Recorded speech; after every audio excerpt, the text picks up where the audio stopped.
I just wanted to make a video going over the notes for today. So today we're going to be solving multi-step equations like we did on Friday.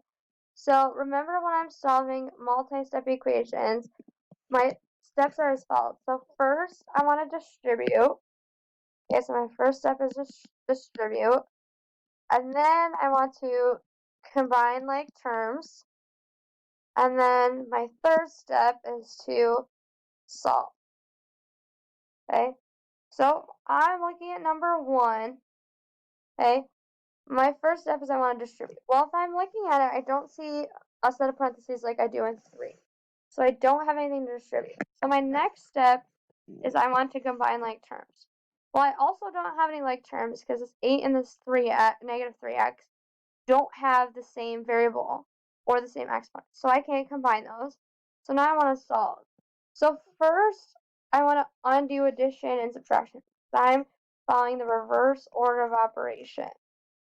Okay, so to get this positive 8 to be 0, I'm going to have to subtract 8 from both sides. It's a positive 8. So when I do that, over here I'm left with negative 3x equals, well, 17 minus 8, that's going to be 9.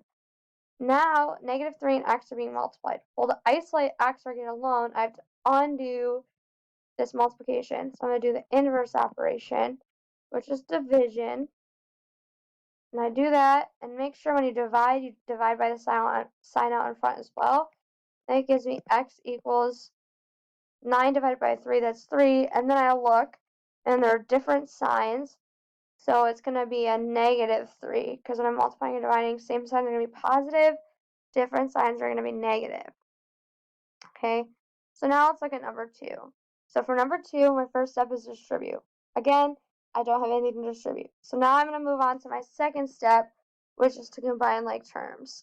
So I have this 4.3t here, and then I have this negative 2.1t here. Well, this 2.3 is just supposed to be 2.3 without it. So I can't combine that. When I combine these, I'm going to add the coefficient. So 4.3 plus negative 2.1, or you can think about it as 4.3 minus 2.1 would be 2.2. I still got my t, minus 2.3 equals 7.6.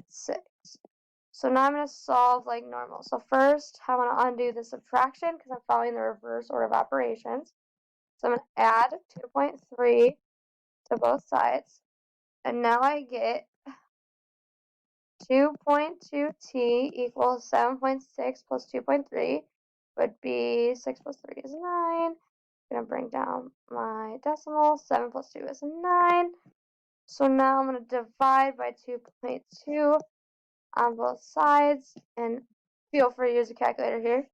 And that will give me t equals, so 9.9 divided by 2.2 would be 4.5. So that would be my final answer here. Okay, so now let's look at number 3.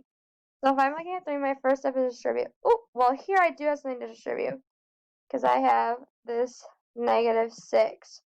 So I'm going to distribute this negative 6 to everything inside the parentheses. Now, when you're distributing, make sure you also distribute that sign out front. So I'm going to bring down my 3g because I'm not going to do anything to that yet. Now I'm going to do negative 6 times g, or 1g, because I can put that invisible coefficient there. So negative 6 times 1, that's 6. My g is still there. This is a negative times a positive, so those are different signs. So this will be a negative 6g. And next I'm going to do negative 6 times negative 8. Well, 6 times 8 is 48. My negative 6 and my negative 8 have the same signs, so that's going to be addition. Okay, and that still equals over here 42. Alright, so now my next step is to combine like terms. So over here I have negative 6g, and I have this 3g here. So when I combine those, I still have 42 equals, well, 3g and negative 6g, those are different signs, so I'm going to subtract 6 minus 3, that gives me 3. My g is still there, and then I'm going to keep the sign of the bigger number. 6 is bigger than 3, so I'm going to keep the sign attached to the 6, which is my negative, plus 48. Okay. Now I'm going to solve. So I'm going to get rid of this plus 48 to get my variable, or g by itself. So I'm going to subtract 48 from both sides. Over here I have negative 3g. equals 42 minus 48. Well, those are different signs, so I'm going to subtract.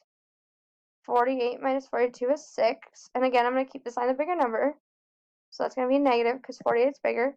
Now to get rid of the 3, negative 3, attached to g, I'm going to divide by negative 3 on both sides. Okay, and I get g equals 6 divided by 3 is 2. They're both negative, so same sign, so it's going to be a positive 2. Right? And now I'm going to look at number 4. So when I'm looking at number 4, my first step is I want to distribute. Well, I can't do that because I don't have parentheses. So now I'm going to combine like terms. So I'm going to combine my positive 3.8h and my negative 5.6. Okay, so when I do that, I'm going to subtract because they're different signs. So I'm going to do 5.6 minus 3.8. Well, I can't do 6 minus 8, so I'm going to go 4. 16, so it's 8. Bring down my decimal. 4 minus 3, that's 1. So I'm going to have 1.8 h's. Keep the sign of the bigger number. 5.6 bigger, so I'm going to keep that negative attached to 5.6. Plus, I still have my 8.1 equals negative 7.2. Now I'm going to solve. So first I'm going to undo addition and subtraction. So I'm going to subtract 8.1 from both sides. Over here I still have negative 1.8h. Okay. Well, these are the same signs, so I'm going to add. So this will be 2 plus 1 is 3. Bring down my decimal. 8 plus 7 is 15, so that'll be negative 15.3. So now to undo this multiplication, I'm going to divide both sides, making sure to keep the sign out in front. So when I do that, I'm going to divide these to the same signs. So I know my answer is going to be positive. So I'm going to divide them, and I get, let's see, so I'm going to do 15.3 divided by 1.8, and I get 8.5.